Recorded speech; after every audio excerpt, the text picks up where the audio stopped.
Bodri and in the territory on west, there's just one way to handle the killers and the spoilers, and that's with a U.S. Marshal and the smell of Gunsmoke.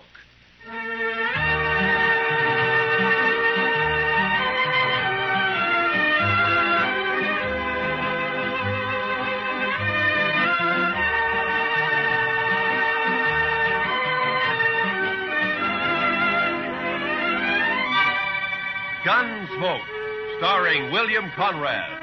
The story of the violence that moved west with young America. The story of a man who moved with it. Matt Dillon, United States Marshal.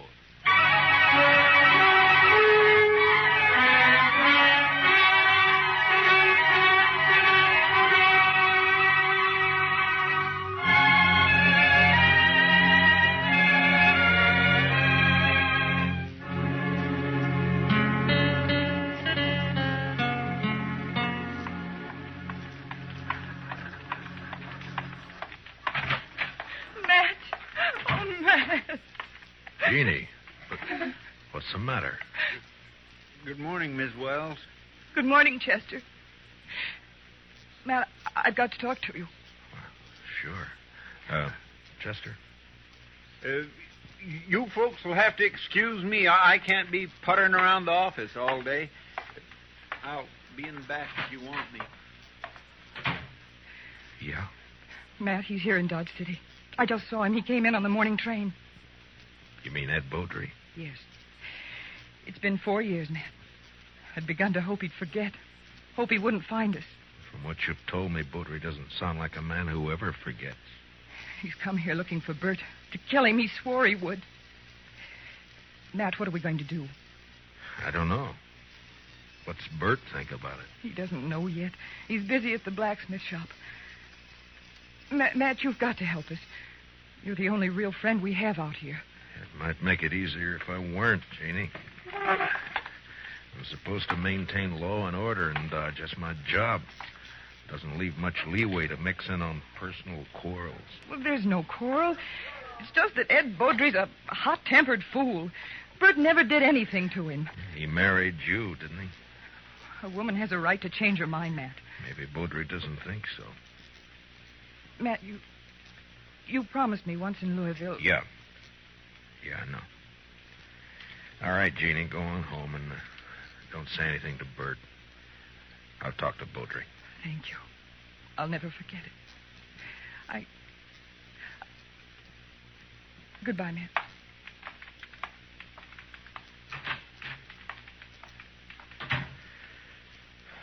Chester. Yes, sir. I'll be right there, Mr. Dillon. Did Miss Wells leave? Yeah. Fine couple, the Wellses. Did you know them before they came out west? Not Bert. I knew Mrs. Wells. I guess we better drop over to the Texas Trail, Chester. There's a fella in town planning to do some killing.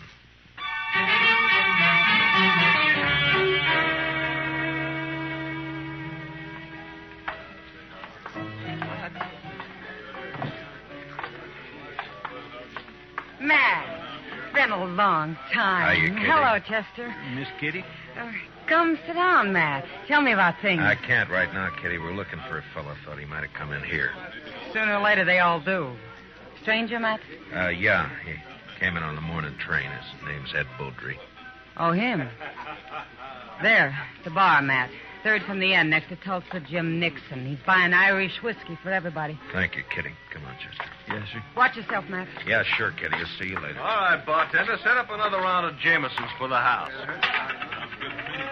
Your name, Bodri? Well, that's right, mister.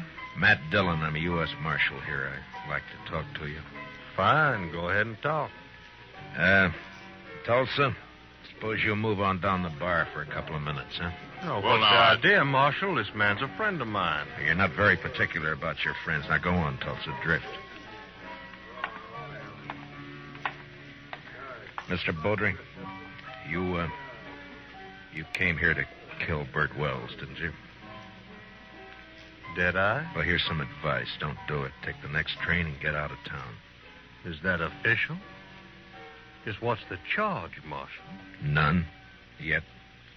Murder if you go through it. Well, not the way I understand it. Murder's one thing. Calling a man in a fair fight, that's another thing. Bodri, I'm the law here in Dodge, and I don't see it as a fair fight. Bert's a blacksmith, and he's not used to handling a gun. You are. Or so I'm told. Who told you, Marshal? I don't know anybody here. Wait a minute. Dillon? Yeah. I heard Jeannie mention you. You knew her back in Louisville before she ran off. We'll leave her out of this, Bodri. So that's it. This isn't official. You're just doing a personal favor for an old friend. Probably a very close friend. Jeannie always did have a weakness. I warned you once. All right, hold it. Now get up, Bodri.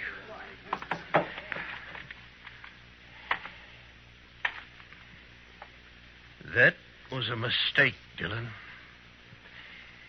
Now I'll have to kill you, too. I'm not a blacksmith, Bodri. I'll look you up just soon as I've finished with Bert Wells. If you kill Bert, you won't have to look me up.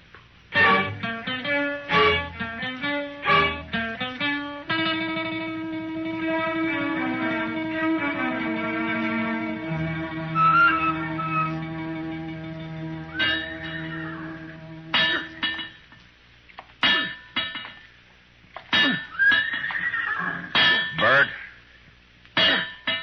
Bert? Huh? Oh, Matt. I didn't see you come in. I wanted to talk to you, Bert. About what, Matt? Ed Bodri's in town. Bodri. Well, it was bound to happen sometime. Has he been bothering Jeannie? No, she just happened to see him get off the train this morning. She came and told me. She shouldn't have done it, Matt. It's not your problem. Maybe it is, Bert. I'm the law in Dodge, and the law doesn't like the idea of personal grudges ended up in a killing. What do you aim to do? Yeah, prevent it if I can. Well, I wish you luck.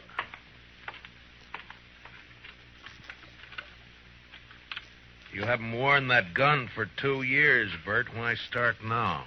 I've got no choice, Matt. You know that. You mean you got no chance? If you let Bodri call a showdown, he'll kill you. Maybe. Look, Bert, why don't you take to the prairie, hole up for a week or so while I figure some way of running Bodri out of town, huh? Would you do it, Matt? Hide out and let somebody else do your fighting for you? Well, what I'd That's do is... beside the point, Bert. Jeannie. There's a law against killing. And it's Matt's job to enforce it. If you went away, there wouldn't be any fight.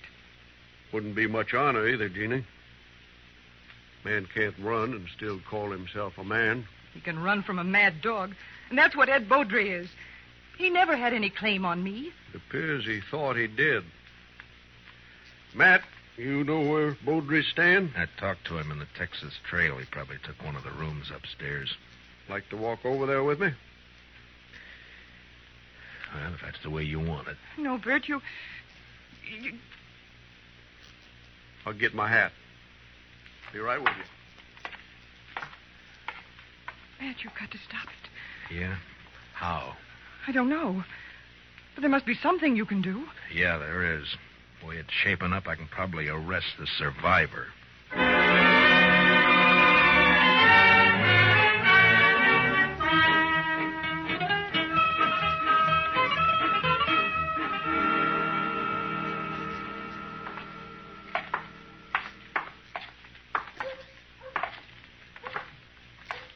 There's still time to turn back, Bert.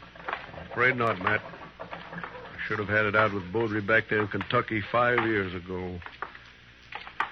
Jeannie wanted to run away and avoid trouble, and she was so beautiful it was hard to argue with her. Yeah, I know. Be hard on her if anything happened to you. Life's always hard on a woman, I guess. Worse out here on the prairie. Look out for her, Matt, in case Well, I mean if anything... Mr. Dillon? Huh? Oh, what is it, Chester? Bodri left the saloon a little while ago. Went over to the livery stable to hire a horse. Oh? I think he's riding out to your place, Mr. Wells. He's been doing a lot of talking. Jeannie will be there alone, Matt. I better get back home. It won't be necessary. Here comes Bodri now. I won't draw unless he does, Matt. Heads up, Chester. Yes, sir.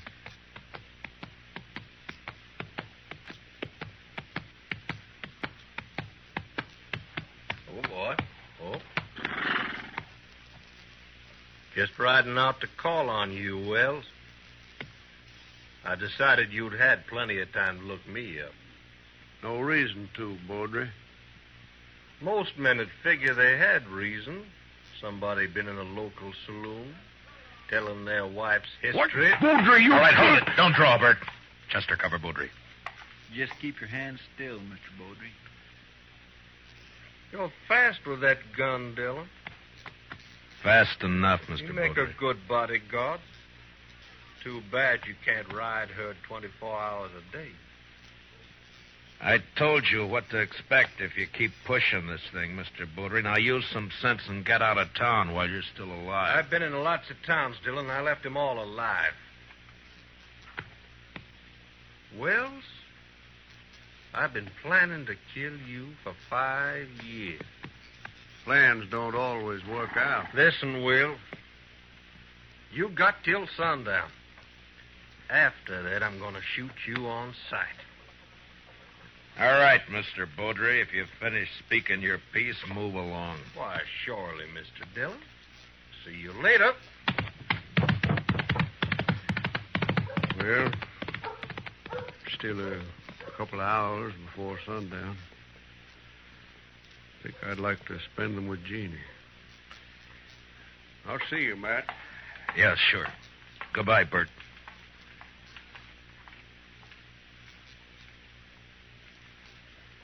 I declare I just can't see any way of stopping it, Mr. Dillon. I can't either. I'd sure hate to be in Bert Wells' shoes. I'd hate worse to be in Bodri's. He'll never submit to arrest. Chester, I'm going to have to kill him.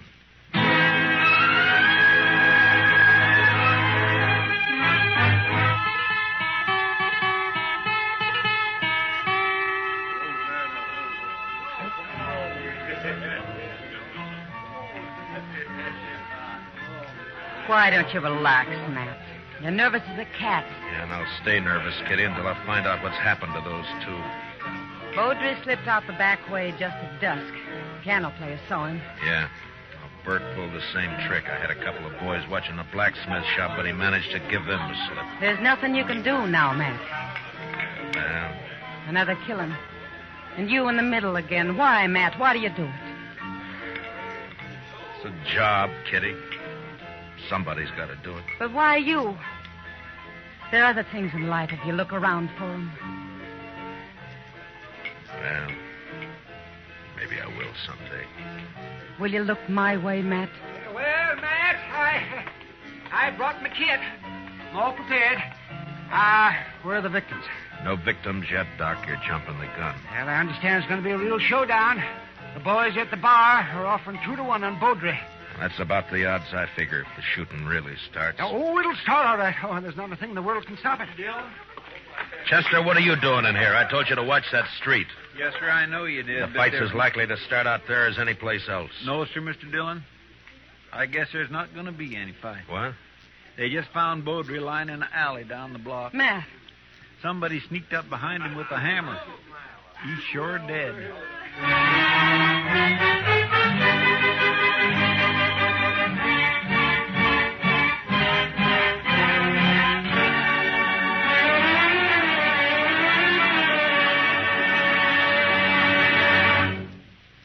We'll return for the second act of Gunsmoke in just a moment. But first, what is the connection between the statue in the square and a pair of thugs who are definitely not on the square with the law?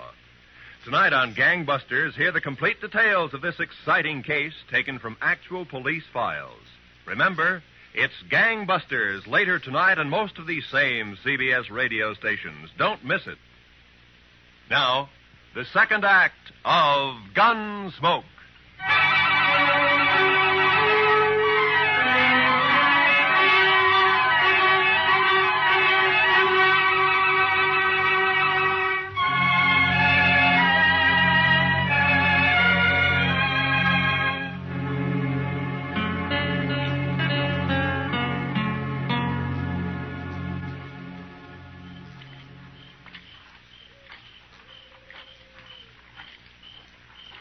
No light showing around the house, Mr. Dillon. No. Nor the shop either. He might have skipped out. Well, what about his wife, though? I don't know, Chester. I can't figure any of this. It's not like Bert to pull a sneaking trick like that. Hold it. Don't move. He's there by the tree, Chester. Yes, sir. Bert? Who is it? Who's that? Matt. Chester's with me. You better put away the gun. All right, Matt. I thought it was somebody else. Who, Bert? Well, you know who. Bodri, of course. Guess I better take your gun. Official, Matt? Official? Well, I got no quarrel with the law. Here. Thank you. Now, why did you do it? What do you mean? If it had been a gunfight, the law couldn't have touched you. The circumstances are all in your favor. But this way they'll call it murder, and they'll be right, because that's what it was. Matt, what are you talking about? It's no use. You left the hammer lying right beside his body. It's got your shop brand carved in the handle of it. Whose body you talking about? You mean Bodri? Yeah, sure, Bodri. Matt, you're making a mistake. I went looking for Bodri, yes, but I didn't find him. Then I come back here. I was afraid to leave Jeannie there in the house alone. I didn't do it, Matt. You're wrong. It's not up to me, Bert. It's the court's job. All I can do is take you in. The evidence is too strong, and I got no choice. No choice. I didn't have a choice either. We must have had a choice somewhere back down the line. When? Where was it we could have stopped and turned back? I'm a marshal, not a philosopher. Now, let's go. What about Jeannie? I got to tell her. Chester will take care of it. Be better if you do it, Matt. You're a friend. That'd make it easy. I'd rather not if you don't mind. Now, come on, let's go.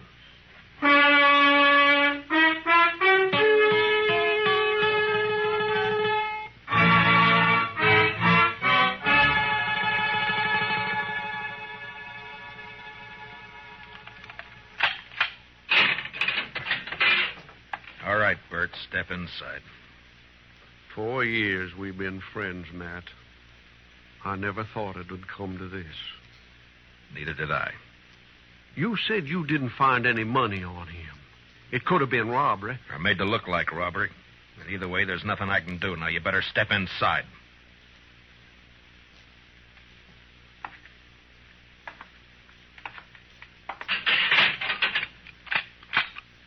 I'll bring you some blankets and tobacco. If you want anything else, let me know. Wish I knew how Jeannie was taking it. She'll be all right. She's a fine girl. Matt, look out for her, will you? Bert, a man's job is one thing, friendship's another. This prairie country is rough and tough and wild at the best. And without the law, nobody could survive in it. And that means putting friendship aside sometimes. But a man still doesn't forget. Yeah, I'll look out for her. Thanks, Matt. I'll see you later.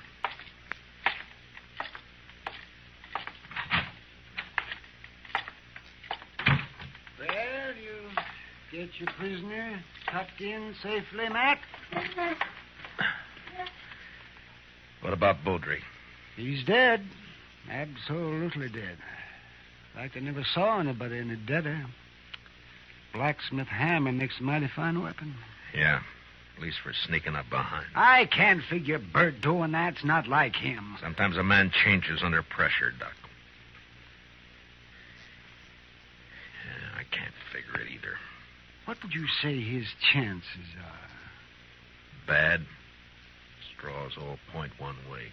Yes, maybe somebody's been messing with the straw stack. Who? That's a good question, man. Well, the court will ask it. Yeah, if he ever gets there. What do you mean? I just come from Texas Trail a while ago, and some of the boys are kind of riled up. They're talking real loose. No law against talking. Doubt if they aim to leave it at talking, Matt. They figure the evidence is a little on the weak side. A court might turn Bert loose. So they're saying it's up to them. Yeah, they're just mad because they've lost their source of free drink. Well, maybe so, but you better keep your eyes open, Matt. Yeah, I know that pack, Doc. They hunt in the dark and pull down stragglers, and mostly they just talk. So don't worry. Bert's in jail, and that's where he's going to stay.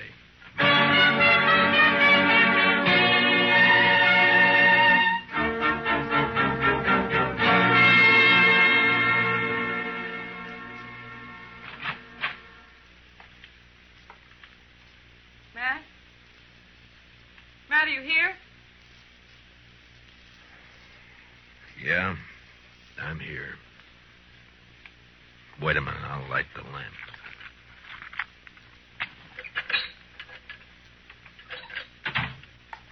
What were you doing sitting here in the dark? Yeah, just thinking, wondering. You shouldn't have come here, Jeannie. Matt, I want to see Bert. No visitors after dark. It's a jail rule. Rules don't have to be enforced. Mine do. Bert's a prisoner, same as any other prisoner. He's charged with murder. He didn't do it, Matt. It's not for me to say. But you know he didn't. You know Bert. You know he wouldn't do a thing like that. Sneak up behind a man's back in the dark. I'm not the court, Jeannie. I know. And they'll believe he did it. Yeah, the night train's coming in. Hope it's not bringing in trouble. The morning train did. Matt, I want to see Bert. I told you that you... Why, you little fool. Give me the gun, No. Jeannie. I warn you, Matt. Stay Give back. me the gun. No, Matt. So help me, I said hand it over.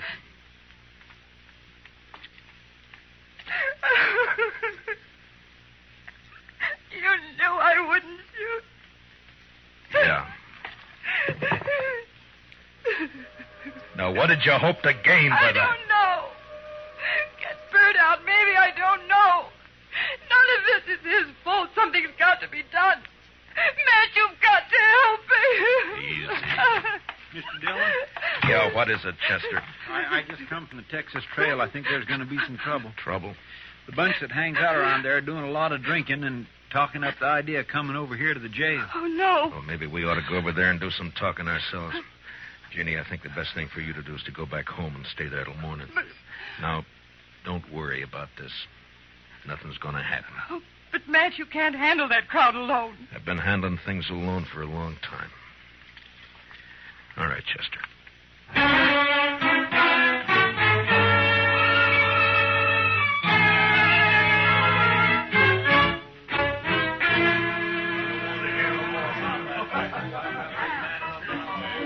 Tulsa Jim Nixon's the one who's been egging them on, Mr. Dillon, over there at the end of the bar. Yeah, he struck up an acquaintance with Bodri when he first got off the train. Guess he figures he's an old partner by now. Well, come on. Yes, sir. Matt, wait. Later, Kitty, I got some business with the boys at the bar. That's what I mean. Tulsa Jim's been buying them drinks for the last 2 hours. They're in a real nasty mood. So? So be careful, Matt. That's all. Just be careful. Kitty, I'm the carefulest man you know. Sure. We got the law here in Dodge. Supposedly. But what kind of a law is it that lets a man sneak up behind somebody in the dark and murder him in cold blood? I don't know, Tulsa. Suppose you tell me. Dillon. Now, don't let me interrupt you. You were doing fine. Well, this is quite an audience you got. All the panhandlers, bums, and barflies in Dodge. It's quite a collection. Well, calling names won't change the facts, Dillon. What facts? A friend of yours, Bert Wells, that sneaking, cowardly murderer. That's for the court to decide, Tulsa. The court. They'll turn him loose. They work hand in glove with you. Dillon, we're not going to stand for it. All right, shut up! So you're not going to stand for it, huh? Well, just what are you planning to do? You'll find out in due time, Dillon. Oh, I tend to set him up again all around. Yeah, you've turned into quite a free spender, Tulsa. I never knew you to... A double eagle gold piece. You mind if I take a look at it? It's good. Don't worry about that. Yeah, I'm sure it is. Where'd you get it? That's my business, Dillon. So you're the one who killed Bodri. That's a lie. I thought robbing him was just a cover-up, but it wasn't. There aren't many double eagles around Dodge. Bodri had a lot of them. Now you. Why would you get a pocket full of gold pieces, Tulsa? Wells killed Bodri. The blacksmith hammer was lying right beside him. Yes, where you left it. What does she mean? Tulsa Jim came into my husband's shop late this afternoon. His horse had thrown a shoe. He had plenty of chance to steal that hammer. She's lying. Where did you get the gold, Tulsa? A lie. I won it in the poker game. Last week when the trail herd would... Tulsa, you're under arrest for murder. Oh. No, you'll never take me. Get down. All right, Doc. You better get up an inquest. Confound it, Matt. You never give me any chance to practice on live people. You wouldn't know what to do with them, Doc. Well, I do get fewer complaints this way. Matt, does this mean that Bert's free? You shouldn't have come here, Jeannie. Yeah, he's free. Chester will go with you over to the jail and let him out. Thank you, Matt. Thank you for everything. You told me one time in Louisville that... Louisville? That was a long time ago and a long way off. So, goodbye, Jeannie. Goodbye, Matt.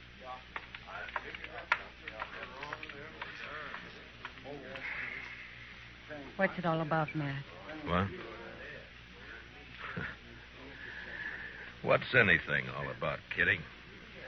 Professor, what do you say we'll just have a little tune, huh? Why, sure thing, Mr. Dillon. What'd you like to hear? Oh, how about that one of Foster's? Jeannie. Jeannie with the light brown hair. You bet.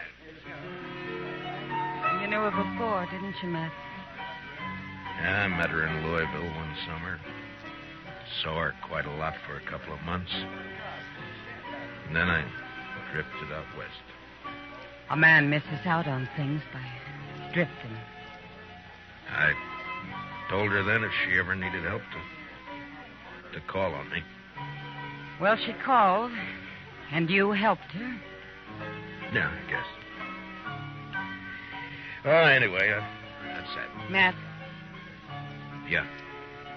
Yeah, Kitty. When are you going to help yourself?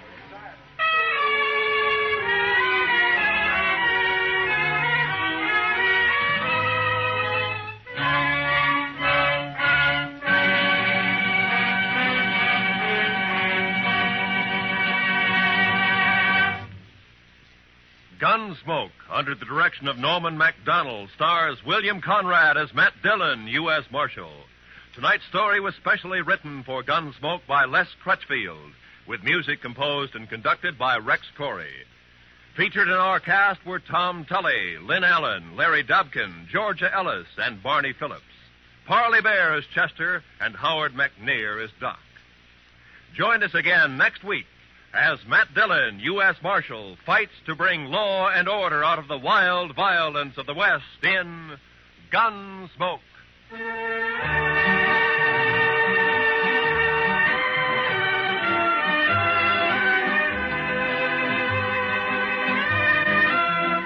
What are the tunes most people like best? For the answer to that question, listen to Robert Hugh Lewis's Waxworks later tonight over most of these same CBS radio stations. Stay tuned now for Broadway is My Beat, which follows immediately over most of these same radio stations. Roy Rowan speaking. On a Sunday afternoon, the music's delightful on the CBS Radio Network.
large city and in the territory on west, there's just one way to handle the killers and the spoilers, and that's with a U.S. Marshal and the smell of Gunsmoke.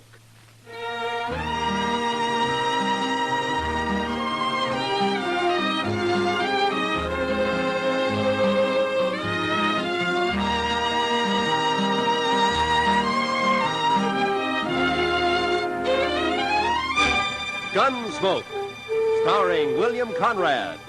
The transcribed story of the violence that moved west with young America. The story of a man who moved with it. Matt Dillon, United States Marshal.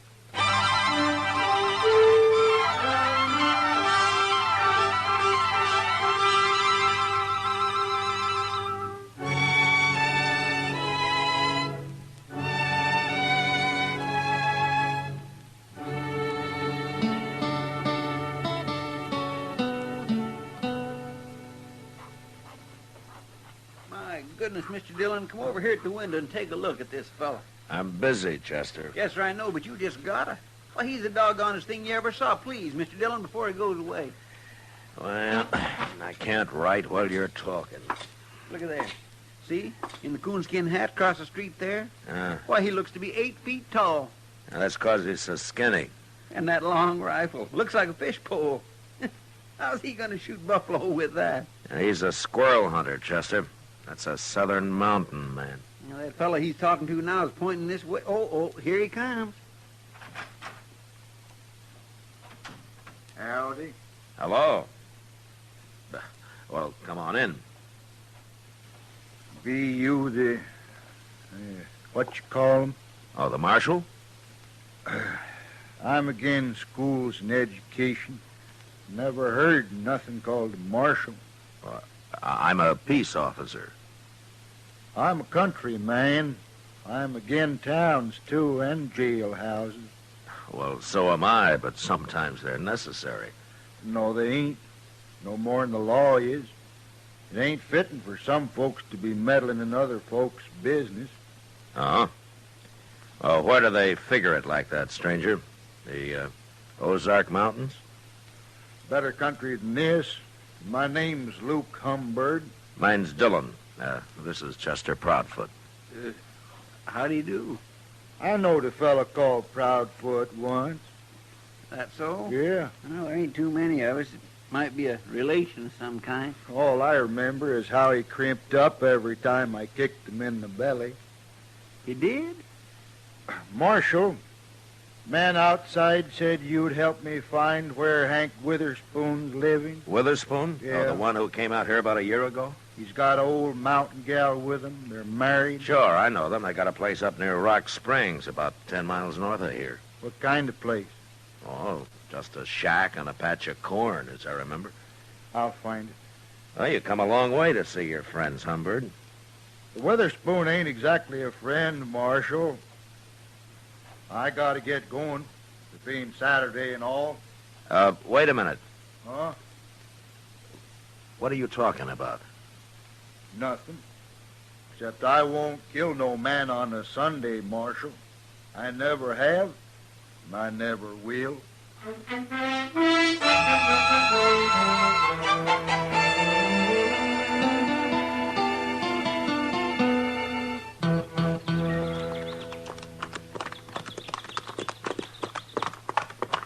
You think Humbird meant what he said, Mr. Dillon? He's too mountain simple to lie, Chester. Yes, sir.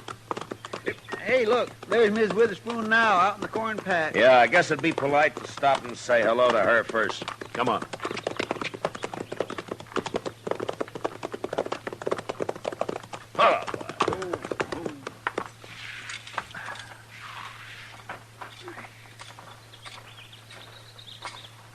Hello, Miss Witherspoon. Howdy, Marshal. You too, Chester. Sorry, ma'am. Poorly. Hank's done heeled it into Dodge, Marshal. Don't you know today's Saturday? Oh, what's Saturday got to do with it? Every Saturday Hank's in Dodge. He don't come back till Sunday night. Well, that's funny. I don't recall seeing him in town much. He's got his ways, Hank has. He goes to town, but he ain't too sociable. I see. Miss Witherspoon, do you and Hank know a man called Luke Humbird? Humbird. Don't say his name around us, Marshal. Now, there's trouble between you? Trouble. Marshal, Hank's the only Witherspoon left, and Luke's the only Humbird. Both families been whittled down to just them two. Oh, a feud, huh? Their grandpa started it. Now there's only one man left on each side. Well, don't you think it's gone far enough? Hank or Humbird. Either one of them could call it off, only they're both too muley for that. Well, didn't Hank come out here to, get away from it? Course not. He's always talking about going back long enough to kill Luke Humbird. How'd this feud start, ma'am? Well, they say Hank's grandpa stopped by the Humbirds one day, and they asked him to sit and eat. He did. Dinner was slow cooking, and he got to hollering about it.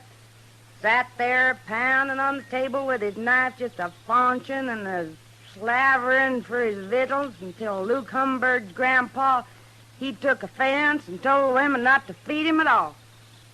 He went off mad. They've been feuding ever since. Well, forever. You mean they're still fighting over that? Course they are. Where'd you see Luke Humbird? Oh, he was in Dodge asking about Hank. That's bad, Marshal. Hank don't even know he's around. Well, that's why I came out here. Hank ought to be told. He's better shot than Humbird any day. Look, Miss Witherspoon, the law doesn't recognize a feud as justification for murder. If one of them kills the other, he's going to hang for it. I never heard tell of no such law, Marshal. You're making that up. No, it's true, Miss Witherspoon. I've warned Humbird, and I'm going to warn Hank. They'll shoot you start meddling. These people just don't understand nothing, Mr. Dillon. I'm worried about Hank. He'll be drunk soon as it's dark. Oh, well, I'll find him. Goodbye, ma'am. You better find him, Marshal. He'll get killed, sure, if you don't. Yeah. Come on, Chester.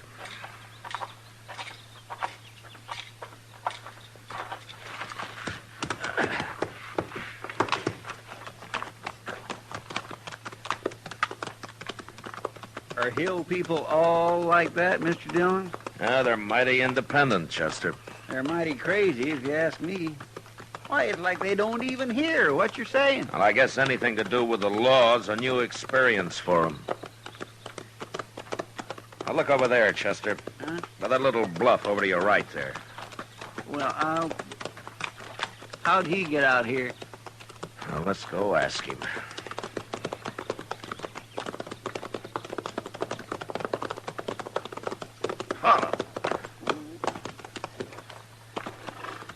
Hello, Humbird. That Witherspoon's place, Marshal? You don't care whether you hang or not, do you? For shooting the Witherspoon? For shooting anybody. Marshal, you're getting downright contrary. Humbird, why don't you take that squirrel rifle and go on back home? 'Cause it ain't no squirrel rifle, that's why. This here is a human rifle, Marshal. Oh, there's no use even talking to him, Mr. Dillon. Where's your horse, Humbird? How did you get out here, anyway? I come afoot. I don't need no horse to travel by. You mean you walked all the way from the Ozarks? Tain't far. When they's Witherspoon a-waiting at the end of it. Yeah, maybe I ought to just throw you in jail for a while. Well, then nobody get killed, Marshal. At least not till I got out again. But you're being awful meddlesome. I gotta get closer to that house. So long. Now, don't worry. I don't aim to shoot his old lady. Mr. Dillon? Yeah. Maybe it'd be better if you just let them shoot each other and have done with it. Don't tempt me, Chester.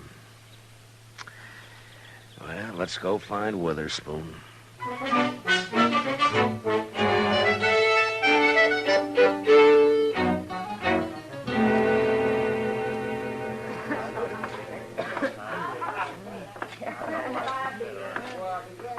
Go ask Sam if he's seen Witherspoon, Chester. All right, sir.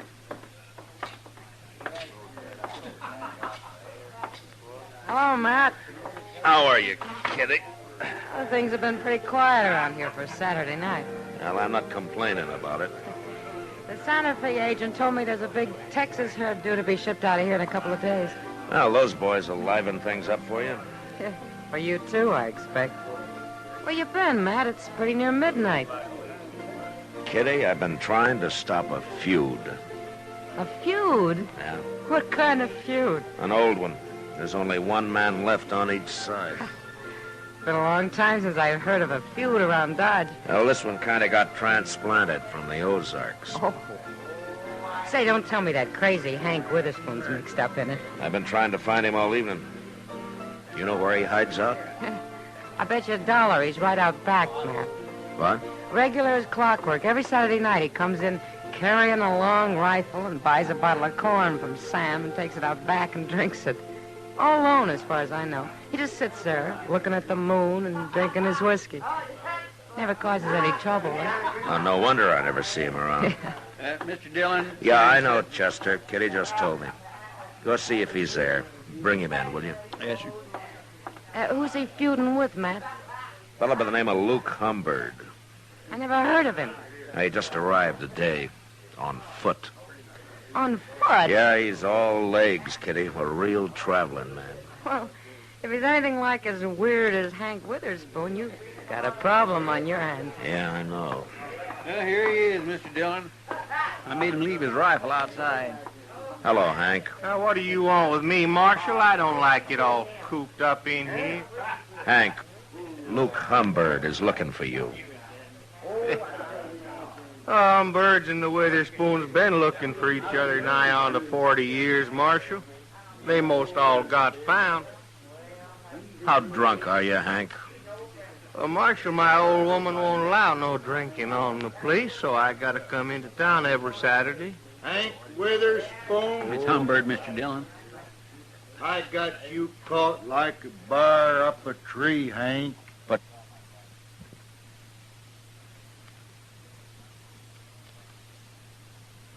down that rifle, Humbird. You're gonna kill me? I ain't even got my gun. Put it down, I said. Get out of the way, Marshal. I'll shoot you, too, if you don't. Now, you listen to me. Hey, wait a minute, everybody. I just thought of something. Why don't all you folks stop meddling in this? It's after midnight, Humbird. What? It's Sunday. Sunday? Oh, no. Yeah, he's right, Humbird. Well, of all the gall-blamed luck. Now I'll have to put off killing you, Hank. I won't shoot a man on Sunday. Even a Witherspoon. Well, of course you won't. Hey, Luke, you sure travel a long ways. Well, I got tired waiting for you to come back home. I was figuring coming back this summer for a spell. Alone. I know. I seen your old lady scratching around in that corn patch. She said she ain't never going back, hard as it is here. Oh, well, fellers can make a crop here sometimes, Luke. Yeah. But it's a hard fight with a short stick. You got no hogs out there. Where are your hogs, Hank? I'll be getting some. Oh. Hey, Luke, I'll tell you something. What? I got me a little jug out back. It's most empty now, but we could maybe buy us another one and set out there for a spell and kind of get soured on the cob. Well, might as well. We can't do no shooting till Monday. Where do we buy this whiskey? I'll show you. Feller over here, he sells it. You'll have to lend me some money, Hank. Sure. I didn't bring none with me. Well, if that don't beat all. Matt, why don't you put them in a cage and send them back where they came from? I'd like to, Kitty. People here are getting quite a kick out of this. Yeah, I know. Those two hillbillies are making me look like a fool, and I don't know what to do about it. Handling them's about as easy as trying to stop it from raining. Well, I'm going to bed.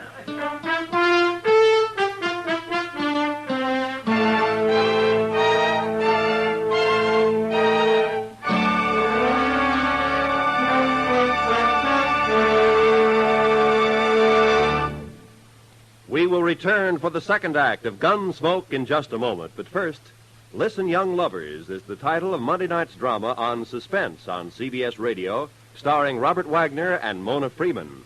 Don't miss Suspense and one of its greatest productions, Listen, Young Lovers, on most of the Stars Address stations Monday night.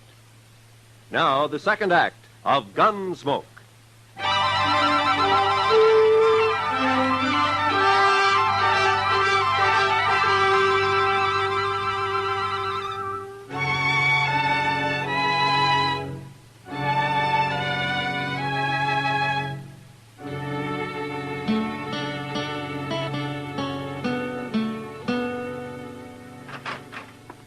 Well, Matt, Chester around? You went across the street for a beer, Doc. He ought to be back soon. Well, it can wait till morning. Well, Matt, I've been hearing all day about your feuding mountaineers. Yeah, they've been drunk all day, lying around out back of the Texas Trail.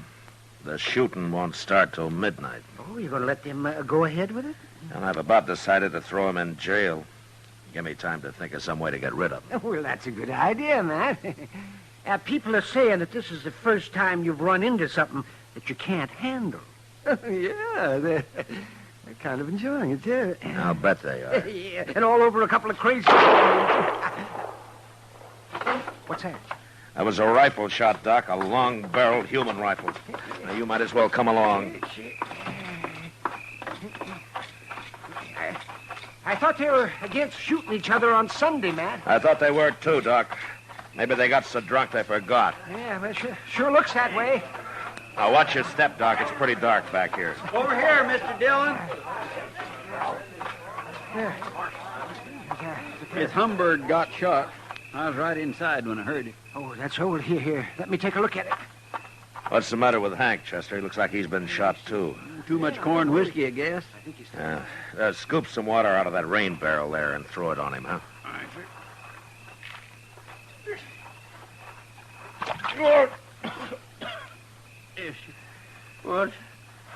What's that you're doing now, Luke? Give him some more, Chester. Okay. Oh! Hey, now, stop that. I tell you. You're making me all wet. Say, Matt, this man over here is still alive. Let's get him over to my office. Give Doc a hand there, a couple of you men, huh? Luke, huh? Where at's my rifle? I got your rifle right here, Hank. Did you shoot him, Hank? Well, sure. I was aiming to, I guess. How could you shoot him if you were passed out? Well, I don't know, Marshal. We got pretty drunk. I thought neither of you'd shoot a man on Sunday. Well, no, of course not. Why did you, then? You mean it's still Sunday? Hank, I don't believe you did this. Marshal, you quit messing around. I'll shoot you next. Chester. Yes, sir. Throw him in jail. I'm going to take a look around. Jail? I ain't going to jail. Come on, get moving, Hank. No. Come on, I'll poke this rifle right through you. Quit that. Well, then start walking. If you put me in jail, I'll just bust right out again. Oh, no, you won't. Not if I have to break your leg to keep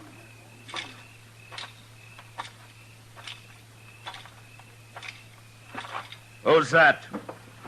All right, hold it right there. Hold it or I'll shoot. All right, that's better. Now get your hands up.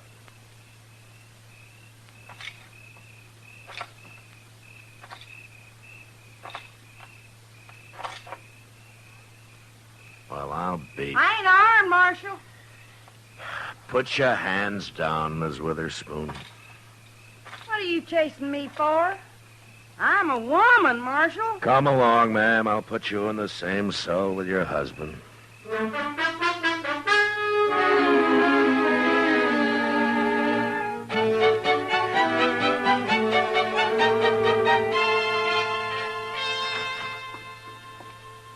I just give them their breakfast, Mr. Dillon. Hello, Doc. Morning, Chester. How's Luke Humbird doing? Well, I was just telling Matt. It's like shooting a bullet through water with that man. Oh, he's not about to die. Yeah, that's good news, I guess. Well, I'm going to talk to the Witherspoons. You two waiting here, huh?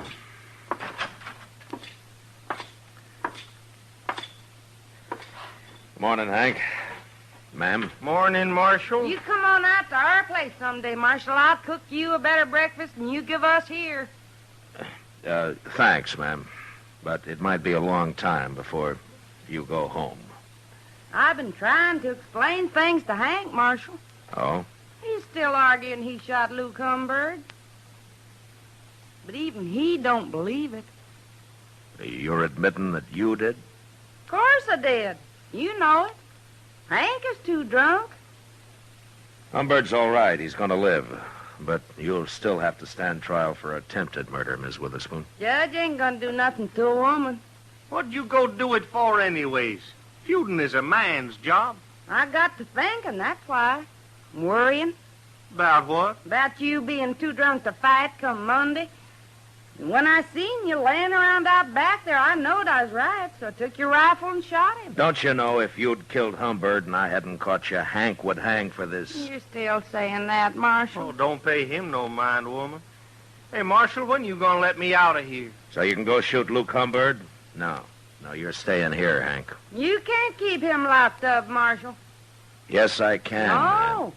No. It's all a mistake. I didn't have to shoot Luke at all. What? Well, the reason they got so drunk was they was celebrating. Celebrating what? They decided to call the feud off, Marshal. Both of them at the same time. Luke Humbird's gonna come out, go to work for Hank, and he's gonna live on the place. They got it all figured out. They's too drunk to tell me.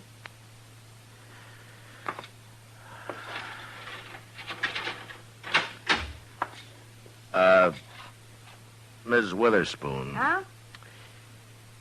I'll go talk to the judge, if you'll do me a favor. Huh? Why, sure, Marshal. Go on home and take Hank with you, and I'll send Humbird out as soon as he's well enough to travel, and keep him out of Dodge. Will you? Please.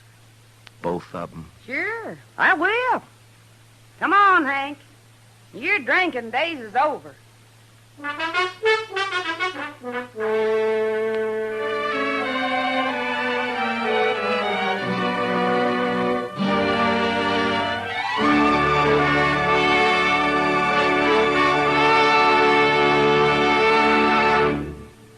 Gunsmoke, transcribed under the direction of Norman MacDonald, stars William Conrad as Matt Dillon, U.S. Marshal. Tonight's story was specially written for Gunsmoke by John Meston, with music composed and conducted by Rex Corey. Featured in the cast were Virginia Gregg, John Daner, and Lawrence Dobkin. Parley Bear as Chester, Howard McNear as Doc, and Georgia Ellis as Kitty. Join us again next week as Matt Dillon, U.S. Marshal, fights to bring law and order out of the wild violence of the West in Gunsmoke.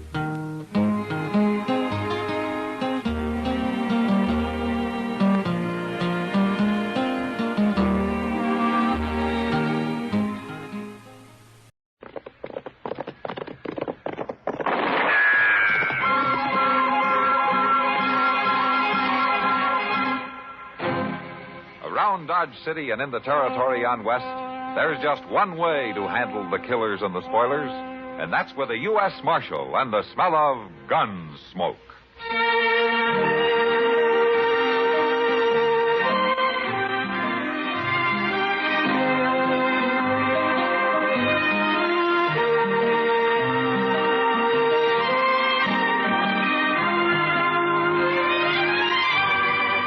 Gunsmoke, starring William Conrad, the story of the violence that moved west with young America, and the story of a man who moved with it. I'm that man, Matt Dillon, United States Marshal. The first man they look for and the last they want to meet. It's a chancy job, and it makes a man watchful and a little lonely.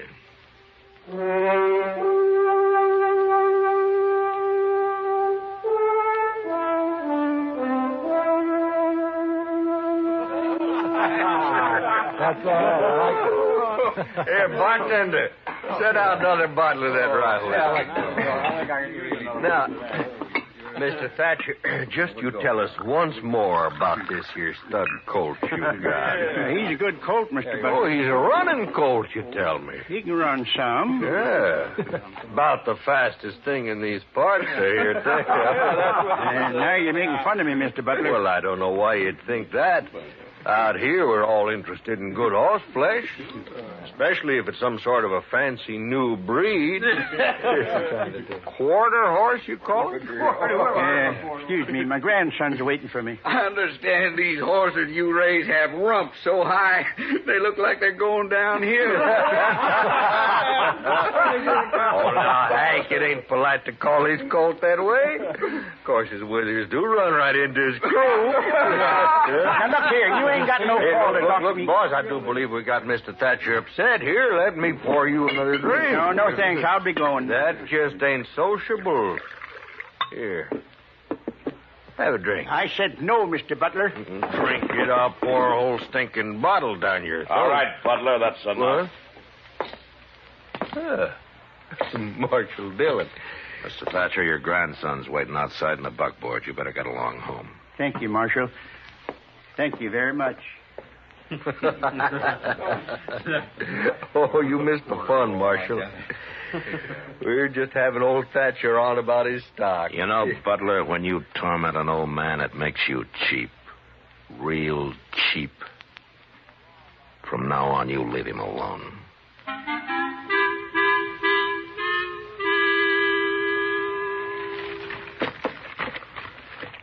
Chester, would you run these papers over to Mr. Hightower? Yes, sir, Mr.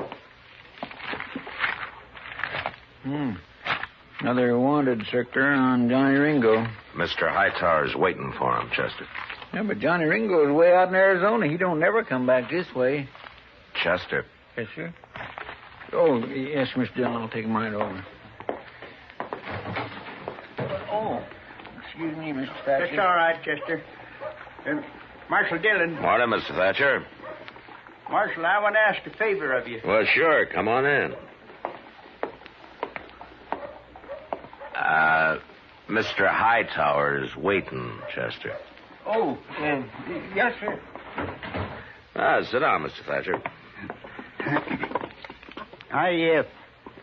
I want to thank you for what you did last night over at the Long Branch. Butler and his crowd just had a little bit too much to drink, that's all. I guess I did, too. Maybe you shouldn't go to the Long Branch. Seems like every time you do, Butler takes his pleasure in riding you. That's what I wanted to talk to you about.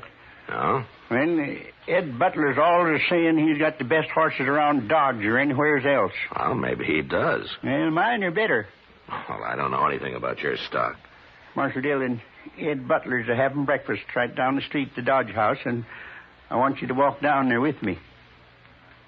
Look, Mr. Thatcher, I don't want to get mixed up in any personal problems between you and Ed Butler. And I've got something here. I want you to take it. No? Here, the deed to my ranch. Well, why are you giving it to me? Because I'm going to challenge Ed Butler to a grudge race. My quarter horse colt against the best horse he's got. You mean you're putting up your ranch on this race? Yes, sir. And I want you to hold the stakes. Look, Mr. Thatcher, it's no business of mine, but you could lose, you know. No, sir. I don't figure I can. You mean you're putting everything you got on the race? What's so special about your colt? He's a little special in most every way, Marshal. His daddy was Cold Dick, and his mother was the best mare in Missouri. Oh, I know why Butler and others laugh at him. His head is small, and he carries it low. He's built close to the ground, and his muscles bulge, and his legs are short. But I'll tell you one thing. He's just gone 4. And as he stands now, he's the most horse west of St. Louis. There's some like him in Texas now, too. And if I have my say, one day quarter horse it'll be all over the West. I believe in this quarter colt. He's sleepy and he's quiet. But he can unwind like lightning. You got a feel for these horses, haven't you, Mr. Thatcher? Will you walk with me down to the Dodge House? Yeah. Sure, I'll walk with you.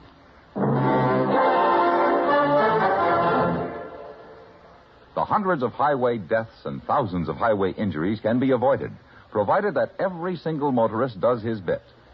That bit means driving safely and sanely at all times. There's positively no excuse for excess speed. By observing all speed limits, You'll get to your destination almost as soon, whereas if you speed, you may never get there. Just as important is the necessity of paying strict attention to traffic signs and those white lines on the highway. They were put there for your protection. Never pass unless you're absolutely certain it's safe, that the road is clear ahead. Never pull out of line, slow up, stop, or turn without first looking in your mirror, then signaling clearly, well ahead. And don't be afraid to give the other fellow the right of way. If you let him go, you won't crash into him. At all times, drive with caution and courtesy. You'll live longer.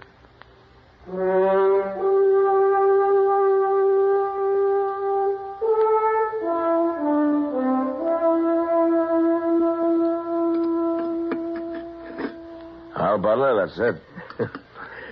Well, sure, I'll race. And this afternoon, then, across the river. That's good enough for me. Make it 2 o'clock. I'll have Doc Adams there to look over the horses. They'll both be sound. There'll be no race. Agreed? Why, sure. All right with me. And they run the way they are, shod or barefoot. The way they are. Mr. Thatcher wants a distance of 400 yards. 400 yards? That ain't hardly worth running. But the bet stands. Well, since you accept the match, Mr. Butler, you better come to some agreement with Mr. Thatcher. All right.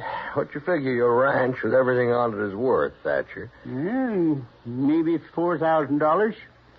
Oh, that's high for just 500-600 acres and a couple old milk cows. But I'll put 4,000 against your deed. Hank, you'll bring it over to your office, Marshal. Good. Have it there by noon.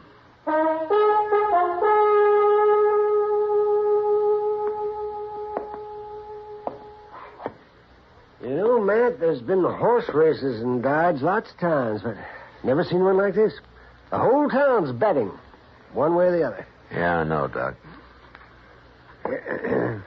You're worried about Thatcher putting his ranch up on the race, aren't you? He could lose it, Doc. Mr. Dillon. Oh, hello, Doc. Yeah, Chester. Say, I was down at the bridge a few minutes back watching for Butler to take his horse across so as I'd know which one he was running. Well? Ed Butler ain't putting in no cow pony, Mr. Dillon. He's running a thoroughbred. Oh. So Thatcher's betting everything he has on this quarter horse of his to beat a cow pony, and now Butler is running a pure racing horse, a thoroughbred. Well, it's past 1. Let's get on over to the other side of the river.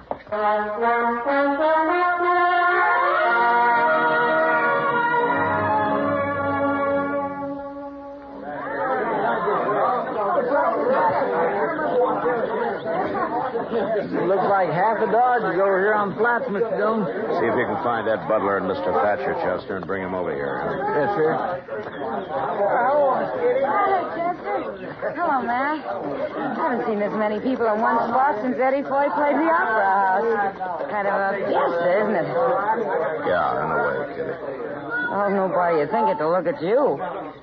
Where's the finish line going to be, Matt? I want to see real good. Back up there about 50 yards. Oh, I'll go find the place. Okay, Kitty. Matt, say, Matt. Oh, here you are, Matt. Hello, Doc.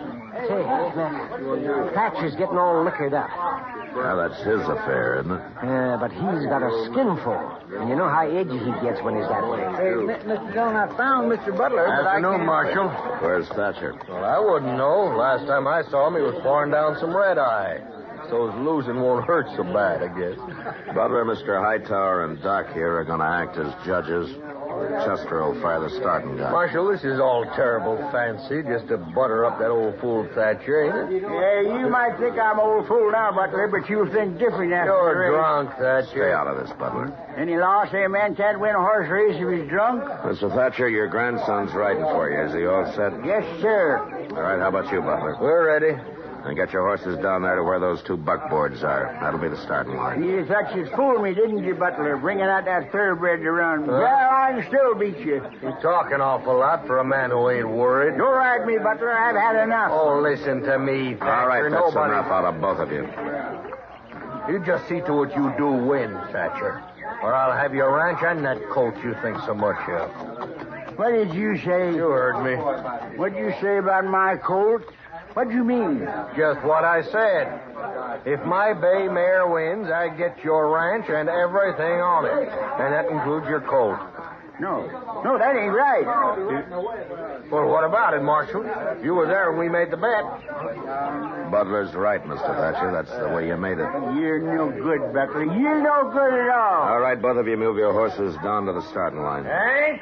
Yes, sir, Mr. Butler. Hank, move that bay down those markers. Okay, Mr. Butler. Go on down, Mr. Thatcher. Yes, sir. Ain't gonna fool me. Chester, you walk with them, huh? Give them 5 minutes, and then you can start them off.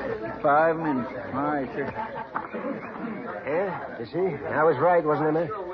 Thatcher's been drinking some. Yeah.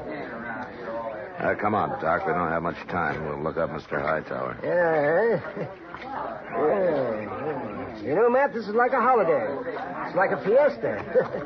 Yeah, that's what Kitty said. Oh, she's out there, too, huh?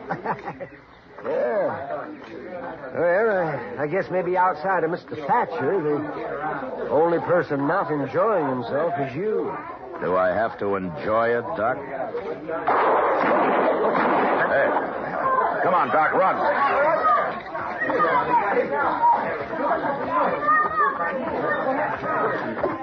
Mr. Dillon, it's Mr. Thatcher. He's been shot. Here, let me through. Let me through.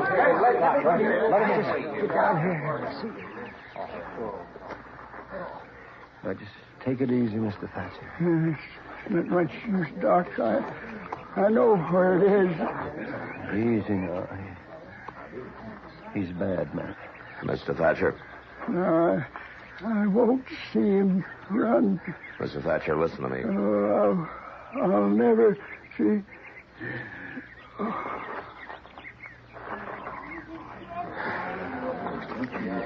Chester? Yes, sir. What happened? You were with him.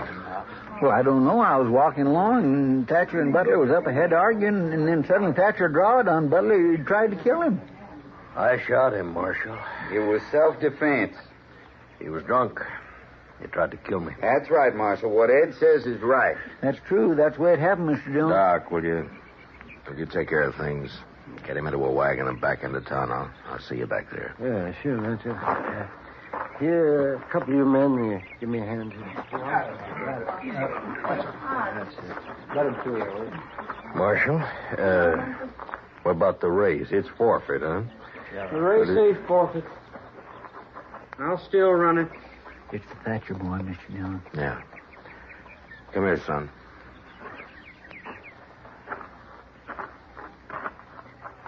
Look, Lonnie, with what's happened, maybe we shouldn't put the race off, huh? I'll agree to put it off. We'll race now. All right, if that's what you want. It's what I want. All right, then get on down to the starting line, both of you.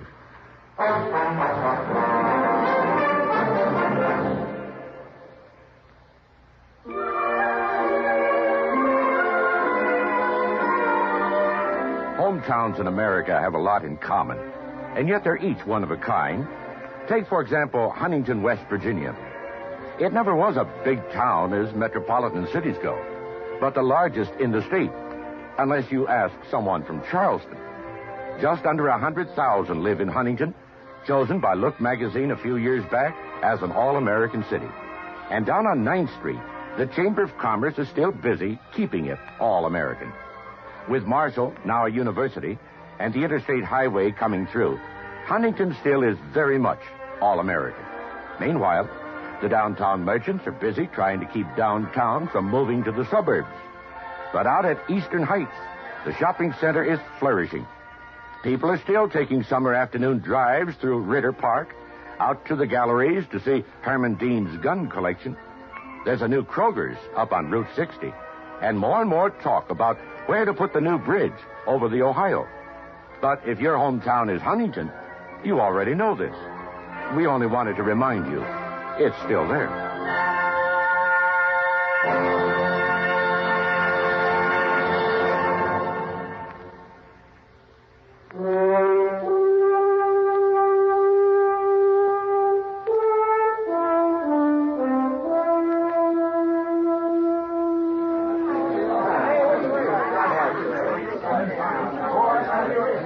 For you, Marshal. Are we going to have the race? Yeah. That's a good thing, you know. There'd be a lot of people disappointed if it didn't come off. And we wouldn't want that, would we, Mr. Hightower? How's that? Well, a killing's hardly enough to make the day complete, is it? Now, Marshal, I didn't mean anything wrong. It's just... Yeah, sure, forget it. You move on up the finish line, and I'll get a couple of these riders to clear the lane, huh? All right. Hey, you there. Yeah. Will you ride down toward the start and move everybody back to clear the lane? Yeah, sure thing. All right. All right, everybody. Would you get back, please? Clear the lane. Move back, will you?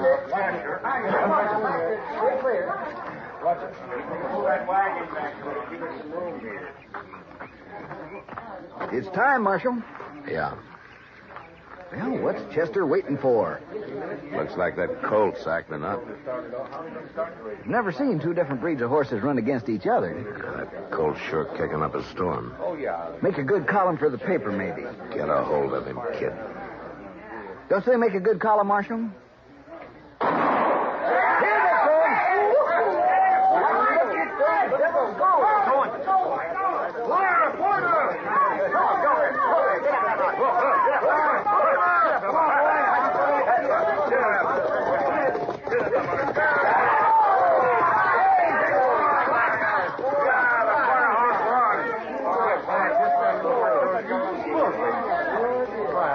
I guess there was no question about it, Matt. I was the colt by half a length. A quarter horse beat a thoroughbred. Now that's something to see. Well, Marshal, you should be happy. Because the boy won? Yeah, for that I'm happy. Yeah, I got no complaint, Marshal. It was fair and square. Uh-huh. About what happened this afternoon, about Thatcher. I didn't really hold anything against the old man. I'm sorry it happened. You know, Butler, I told you sometime that you'd push him too far. Now he's dead. Well, look, Marshal. I'm not saying you're a murderer, Butler, but you're responsible for the death of that man today, and yet there's nothing I can do about it. Sound like you're blaming me for everything. Oh, it's not you, I guess. It's just people. Good day, Mr. Butler.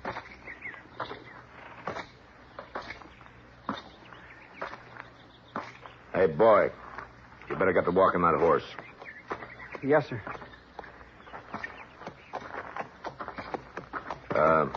Lonnie, I got $4,000 for you here. You want to take it, or shall I give it to Mr. Bodkin at the bank? I'll take it. Might be better to leave it in the bank. I said I'll take it. All right, son. Here you are. Thank you. You, got any plans? Yes, sir. What? I'm going to do what my granddaddy always wanted to do. I'm going to raise horses like this stud colt. I'm going to breed them. At your granddaddy's place? Yes, sir. It's a kind of a big spread for a boy to handle alone, isn't it? I'll manage. I got $4,000 to help me. Yeah. And you know something else, Marshal? When men in these parts get sense enough to be interested in new stock and want good mounts with a fine way of going, they can come buy their quarter horses from me, Lonnie Thatcher. The boy's eyes were glistening as he turned and walked away, leading his stud colt home. Most of the crowd had left. They'd gone back into Dodge to rerun the race over a drink or two and talk about this new kind of a horse. This stocky, heavy-muscled, quick as lightning quarter horse that had come to Dodge.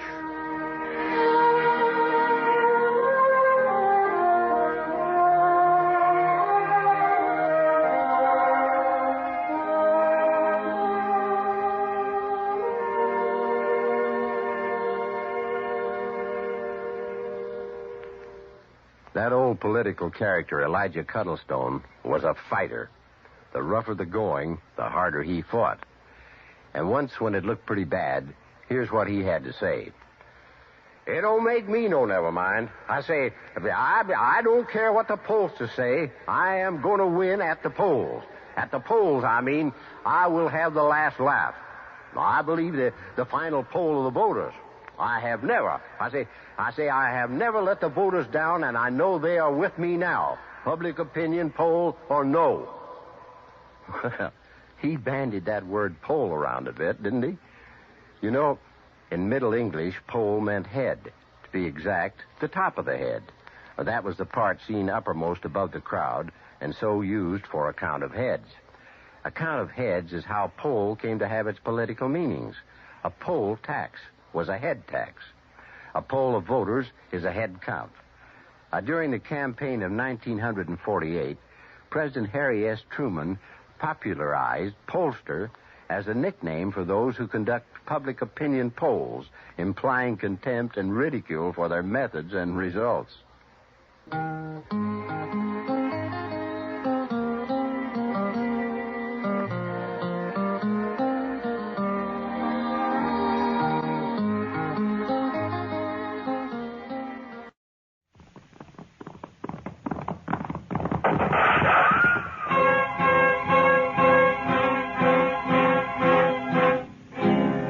Around Dodge City and in the territory on west, there's just one way to handle the killers and the spoilers, and that's with the U.S. Marshal and the smell of Gunsmoke.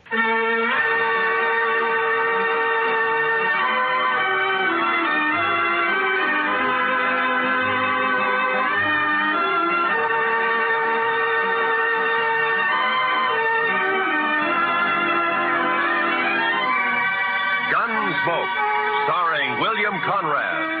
The story of the violence that moved west with young America.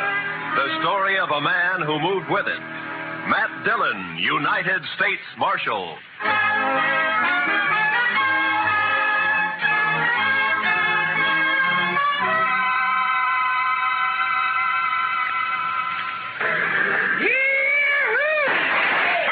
Hey, all you pretty travelers, you listen to me. You gotta get welcome to Dodge City proper like. Hey, you there, mister. I said you. You addressing me, sir? I reckon I am. You a preacher? Not exactly. You dress like a preacher. If you'll excuse me. Back up, fancy pants. You ain't no preacher. I figure on making you dance some for the folks. You think you can hoorah me? Dude, I said dance. Dance or the next shot will take off one of your toes. I don't think I'd like that. Doc, no. All right, Thorne, put up the gun. Marshal, you got a wild and woolly town here. Marshal, you move aside. I'm going to make this grinning dude kick up his heels for us. I'd say that might be quite a trick, Thorne. Unless he's changed a lot since I last met him. Have you, Doc? Not for the good, Matt. I was afraid. You pasty-faced tenderfoot. I said for you... Shut up, Thorne. He's drunk, Doc. He's dead. You just don't know it yet. I'll take it good if you'd meet me later at my office. All right, Matt. To you. Well, that's sure a lot of talk. Now I'm going to shoot that dude's boot heels. Fire one shot and I'll pistol whip you, Thorne. What's that? You're kind of forgetting who's holding a gun, ain't you? Oh! I wasn't forgetting. Oh, my wrist. You broke my wrist. I doubt it. Now let's go to jail. Oh, you can't put me in jail. I'm Thorne Finley. Move. Oh, you wait till I tell Big Jack about this, and I will, too. Do that. He might be grateful to me for saving your neck. You pulled some fool stunts, Thorne, but you've never been closer to dying than just a minute ago. You mean from that fancy pants? Oh, I could handle 6 like him. That makes you a lot of man. I can name a dozen pretty good gun hands who can't handle one of it. What? That's Doc Holliday.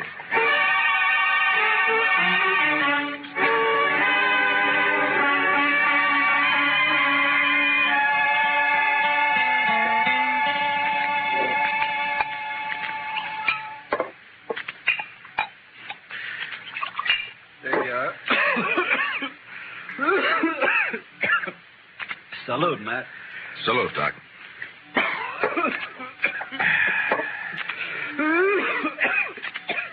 That sounds worse, Doc.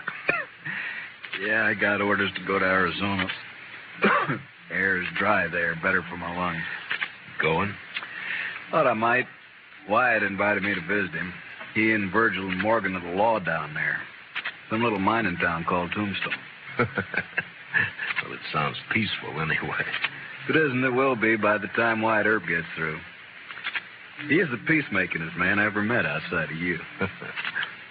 Matt, who was the tellerhead down at the depot anyway? Oh, Thorne? He's just a spoiled kid. Kid? Couldn't be much younger than you. Sure, but Thorne never grew up. His father has coddled him and protected him and gotten him out of scrapes ever since he was a pup. He's never had to be a man. Not with Big Jack wet nursing him. Big Jack? Big Jack Finley? Oh, you know him? I've heard of him. Well, that figures. He owns about half of Kansas. Star in a box runs more cows than he can count. Swings a lot of weight in Dodge? Yeah, too much. Mr. Dillon?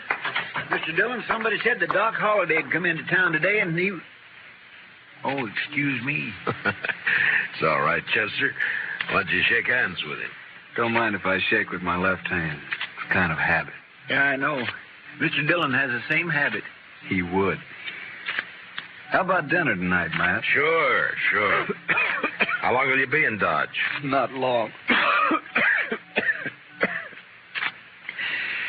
Just till I finish a chore. Oh? That chore have anything to do with Big Jack Finley? Might say so. Gonna kill him.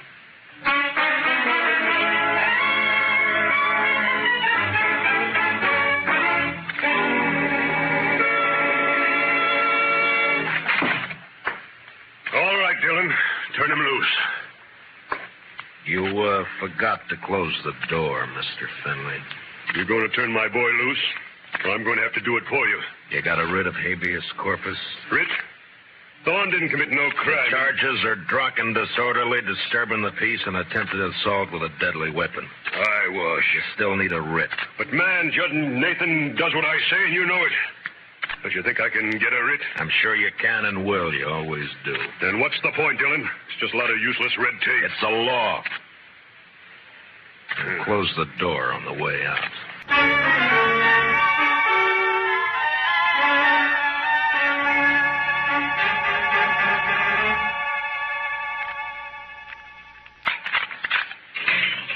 All right, Thorne. Didn't I tell you Big Jack would get me out? When are you going to learn you can't Save the speech. The law can't touch a Finley. You ought to get smart, Marshal. Like you? Sure, like me. Hi, Big Jack. You okay, son? Fine. Anything else, Mr. Finley? Why, yes. My boy here is a little boisterous sometimes, I know. High-spirited, you understand? Uh-huh. So I want to put a stop to all this nonsense of yours arresting him every time he kicks up his heels a bit. Now, go on. Well, I'm offering you a job. Let's say protecting my interests. $200 a month. And no work, naturally. I see we understand each other perfectly. No work, of course. All I have to do is just shut my eyes whenever Junior here breaks the law, huh? I said we understand each other. There's no need to elaborate on it, Dillon. There's a big need. Only how do I explain to a person like you that some men don't wear a price tag? Huh? How do I explain how I feel about a so-called respectable citizen making the law his private doormat? Hey, you're nothing but the stupid gunman I've always thought you were. I understand you took the part of Doc Holliday against my son. I kept Thorne from committing suicide, yeah. You sided with a notorious killer against an important citizen of this community. Now I'm telling you, Dillon, Holliday, I don't want him in Dodge tomorrow. Doc may be a gunfighter, but he's clear with the law, Finley, and a better man than your son will ever be. What? Why, That hurts, doesn't it? I'm serving notice, Marshal. You run that killer out of Dodge City, or I'll do it myself.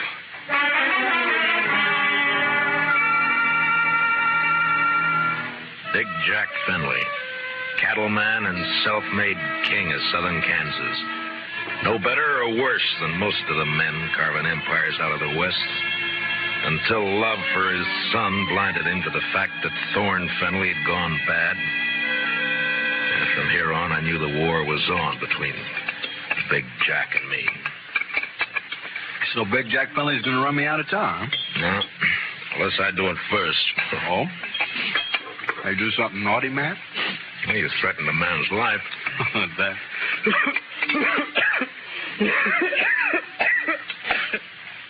And just between friends, Matt. Anything else, Doc? Not murder. Murder? I can give him an even break. With you, that's still murder. Don't you think you better tell me about it? Mm-hmm.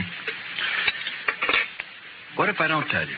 Now, then my job's to warn Finley and try to protect him. You're a tough man to be friends with, Matt. It applies to you, too, doesn't it? Guess maybe it does at that. Didn't realize how I put you on the spot by spouting off my good intentions. Sorry. Forget it. You want to talk to me? All right. Remember a girl named Ruth Davis? Mm-hmm. Died in a riding accident a few months ago. Always wondered if it wasn't suicide. She lost her brother 2 weeks before that. No accident. No suicide. You sure? Sure. You know, Ruth and her brother ran a ranch alone. Mm-hmm. A man started pestering Ruth, and she hated him. Her brother kicked the man off the ranch. This fella dry-gulched Ruth's brother, made it look like a robbery. You have any proof of this? Yeah. Ruth was afraid to go to the law, so she sent a letter to me. Here, read it yourself. She says the man was Finley and says she expects him to try and shut her up for good. Well, that doesn't mean it's Big Jack. I went to see Ruth's folks. They had her belongings. Among them, I found this. Watch chain. Engraved JF on the clasp. Jack Finley. You see why I've got to kill him, Matt? He forced Ruth's horse over that cliff, sure. But do you still think she died accidental? No. But who's responsible is something for a court to decide. Court? With Finley's money and influence, he wouldn't spend 5 days in jail even if he was convicted, which he wouldn't be. He doesn't own the court. Maybe not, but it's still the most powerful man in the state against a dead girl whose only friend is Doc Holliday. How do you think a judge will decide? Doc, I'm going to ask you a favor. Make it one I can give. I got an idea, but you must let me handle it my way. Give the law a chance. All right, Matt, I can wait. Thank you. I'll keep this letter and chain for a while. All right, but if the law fails, I'll brace Big Jack Finley when he walks out of the courthouse. And you'll be bracing 2 men, Doc. Finley and me.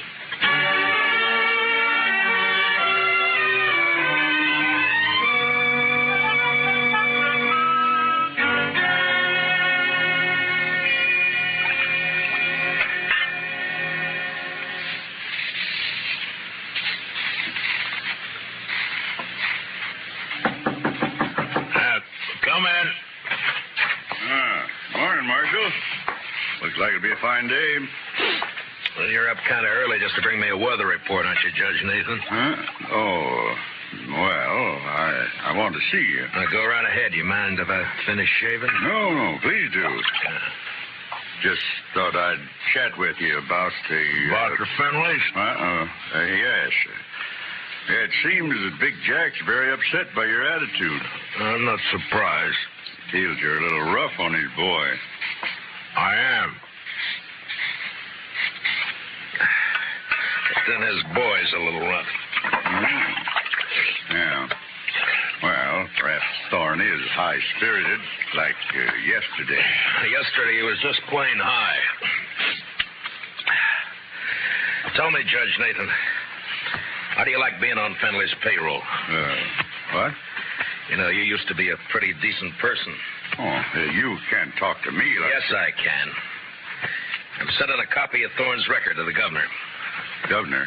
And with it, I'm sending a list of the writs you've issued to get him out of jail and a copy of the court records. I've only tempered my justice with mercy, that's all. Thorne's been arrested for 18 offenses, convicted of 10, spent no time in jail, and paid a total of $15 in fines. I'd say you've been very merciful.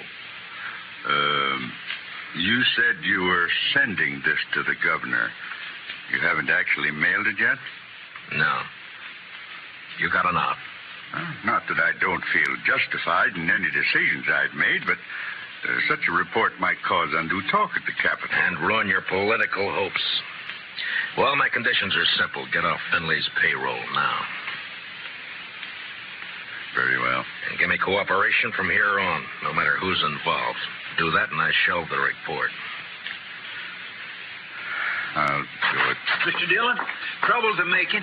What kind of trouble, Chester? It's Big Jack Finley, Mr. Dillon. He's rounding up his crew at the Alfraganza. They're going to ride Doc Holliday out of town on a rail. Did you cut yourself shaving?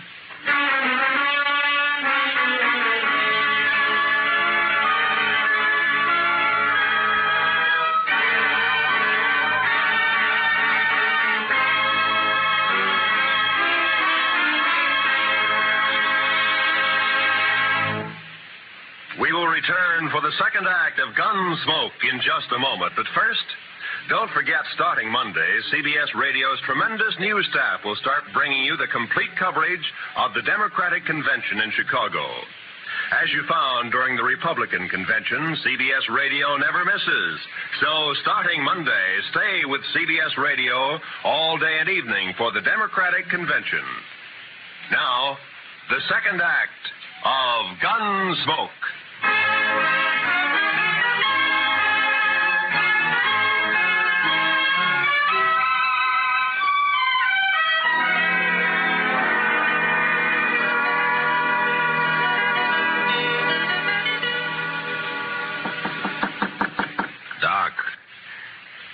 Doc. What? Wake up, Doc.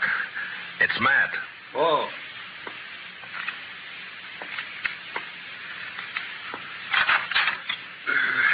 What's up? Trouble. Lots of trouble. Big Jack Finley's organizing a little citizens committee of his own hand-picked men coming to escort you out of town.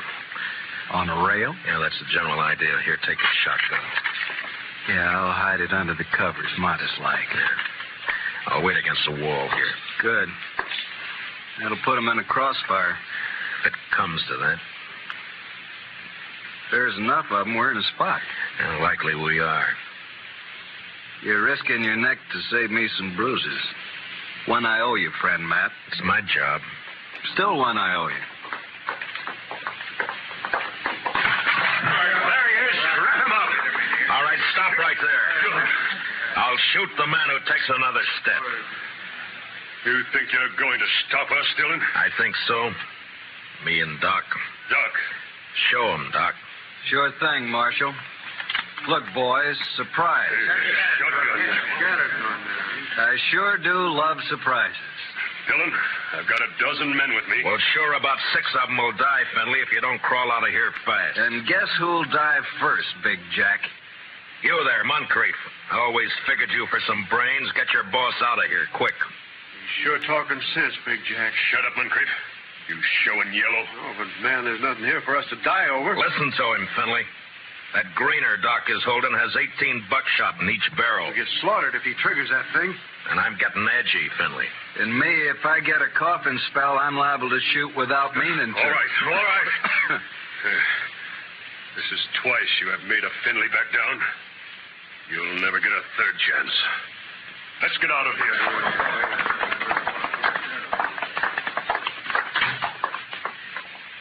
Matt, when you going to arrest him? When I'm ready. Not long. I hope not. Getting impatient to see that man dead.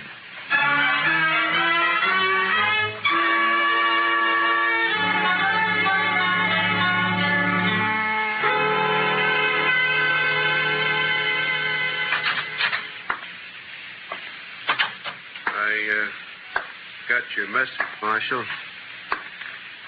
I hope it's important. It is, Moncrief. How long you been foreman for Big Jack? 15, 16 years. And you know him pretty well.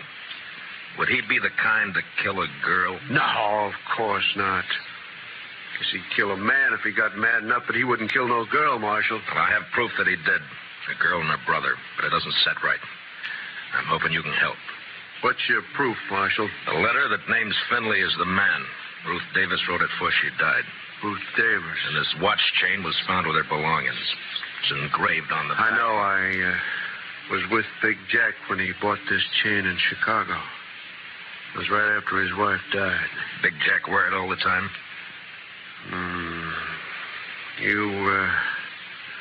rode the right hunch, Marshal. What? Thorne is your man, just like you figured. He had a yen for the Davis girl, but he kept it quiet. Guess he didn't want it known she throwed him over. But the watch chain. Big Jack gave that to Thorne on his 25th birthday. Whole ranch can testify to that. Good. All right, thank you, Moncrief. You, gonna try and arrest Thorne? Why? If Big Jack believes Thorne killed that girl, it'll break his heart. Broke her neck. If he don't believe it, then he'll protect Thorne. And, Marshal, there's not enough lawmen in the state of Kansas to make Big Jack give up his son.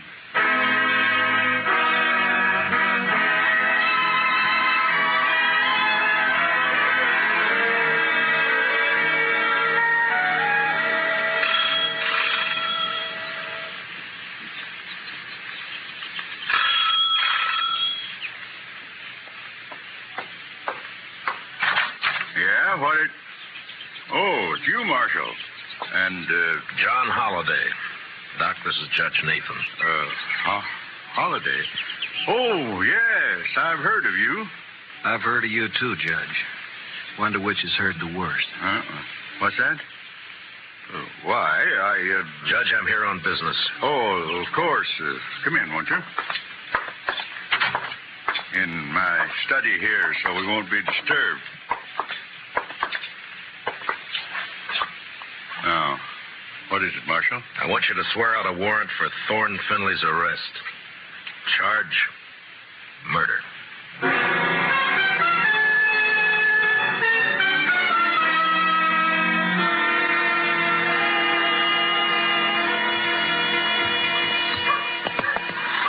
You sure you want to go with me, Doc? I'm sure. All right, hold up your right hand. Oh, no, Matt, you wouldn't make me a lawman. If you go as my deputy. I'm not letting you make this a private fight. And with my friends, if they hear I wore a star... All right, Matt, it's your show. You swear to uphold and enforce the laws of this community, the state of Kansas, and the United States to the best of your ability as deputy marshal, so help you God? All of that? All of that. I swear. Here, pin on this badge. All right, man. You know, I'm feeling this badge is going to cramp my style something terrible.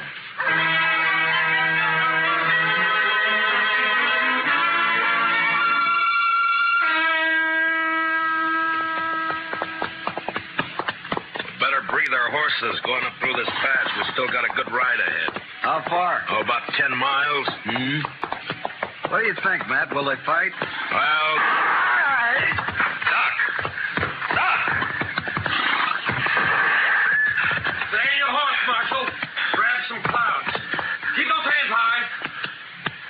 Queen's on the other side of the pass behind you.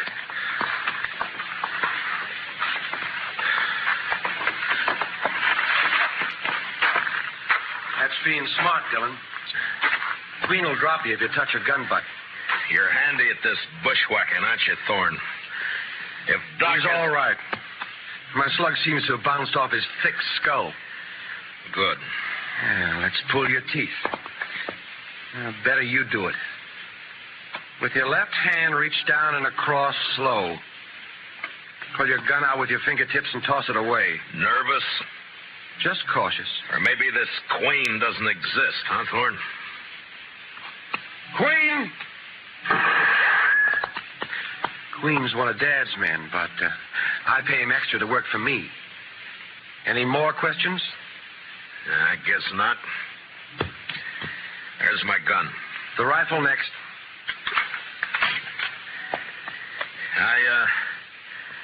I got a penknife in my pants pocket. You know why Holiday came to Dodge? Yeah. I guess you do. You wouldn't be riding with him. Well, he's not going to tell any stories to my dad or anyone else.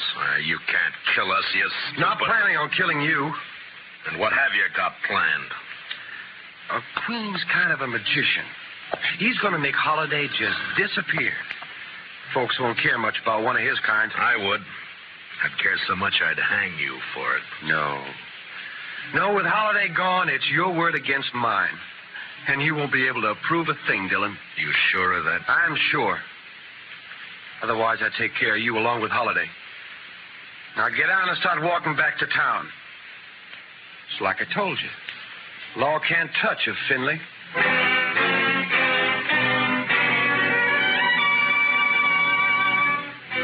It was no time for heroics, so I walked. When I reached a turn, I cut back through the rocks, but it was too late. They were gone. And with them, the horses, guns, and Doc Holliday. 2 miles up the road, I found my horse turned loose. And with a mind full of cold hate, I raced onto the Star in a box. On the front porch of the ranch house was one of Big Jack's men. Hold it right there. Out of my way, mister. I'm in no mood to shake hands. Where you heading, lawman? You don't hear well.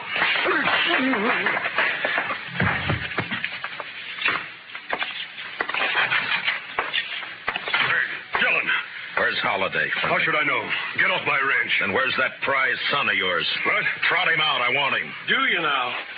What on earth for? Thorne, put that gun away. Oh, no. This is just in case the marshal loses his temper. I've lost it, Junior. Sure. Dillon, I've had all I'm going to stand from you. You just think you have. Where's Holiday, Thorne? Where'd Queen take him? Holiday? Why, I haven't the faintest idea. Where is Queen, Dad? Riding fence line, but... See, Marshal, we don't know where your friend is. You're under arrest, Thorne. What's that? Ask him to show the warrant. Here. Read it, Finley. What? Oh, no. No, that's not possible. The judge wouldn't issue a warrant without proof. He has proof, Thorne. This is a lie. Thorne couldn't be guilty of murder. No. Take a look at his face. Son. Daddy's trying to frame me. Don't let him get away with this. No, I won't. I won't. Get out, Dillon. Man, open your eyes. This is not going to help You heard me. I don't believe you, your warrant, or your proof. I believe my son. So get off this ranch. Get out of the state. You let me see you again, so help me, I'll kill you myself. Forget me. You're bucking the law. You can't I make my own law. So do I. Doc Holliday. But you're supposed to be dead. Queen was supposed to... He's the one who's dead. I carry a knife in my boot just for men like him. Thorne, God help me. You are guilty. He sure is. And if he knows any prayers, he'd better get them over with. No, Doc. He goes back with us as our prisoner. You're wrong, Marshal. I'll take care of my son. Dad, no. You rotten, lying murderous. Please don't, I Dad. should have strangled you in the cradle when you were... Finley, let out! I threw myself at Finley, and both of us hit the floor, rolling away from Thorne as he raised his gun to fire. Then in the doorway, the blood-stained, terrible figure of Doc Holliday went into action. His pale hands blurred over his holster. Ruth Thorne!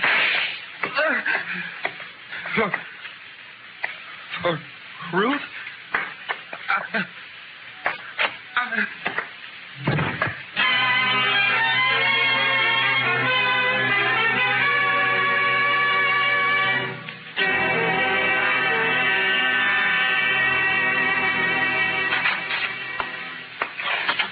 Ready to leave, Miss Holliday. Thanks, Chester. You sure you want to stay around a while, Doc? Yeah, we're good friends, Matt, but you're a peace officer. I guess I'm not a very peaceful man. You could be, Doc. No, I'm not going to change, and you shouldn't. Law needs men like you. No, if I stayed, there's too good a chance I might cross you. Yeah? Then I'd have to meet you over gun barrels, and it's one thing I'm afraid of. So long, Matt.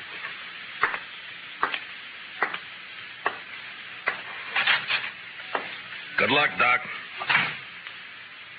My. I never would have thought Doc Holliday was scared of meeting anyone in a gunfight.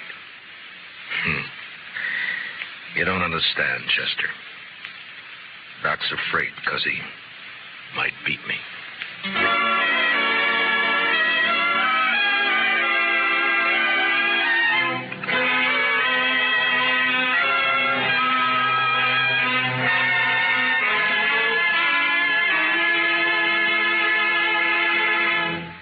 Gunsmoke Under the direction of Norman MacDonald, stars William Conrad as Matt Dillon, U.S. Marshal.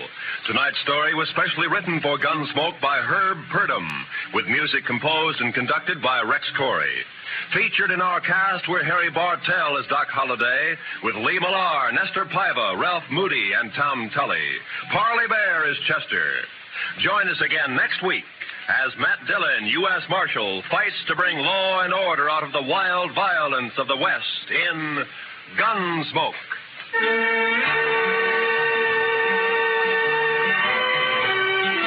Sunday evenings, we invite you to join lovely Doris Day, Spring Byington playing a December Bride, and Audrey Totter as Millie. They're here on most of these same CBS radio stations. This is Roy Rowan speaking. This is the CBS Radio Network.